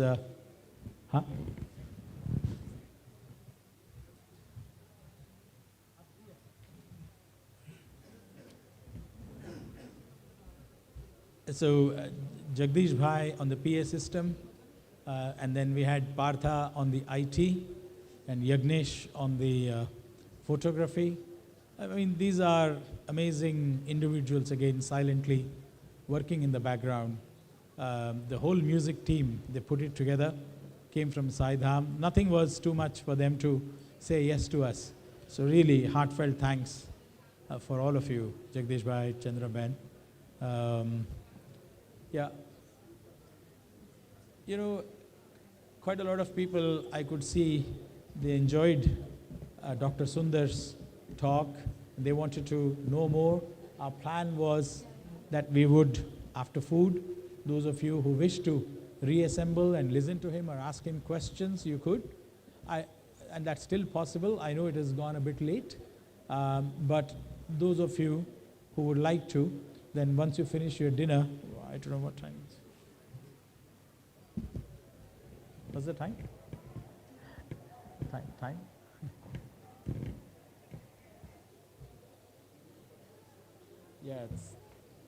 So probably about in an hour's time. Maybe we can just, have Sundar can come back, just say if anyone wants to say, and then we can sing a few bhajans and stop.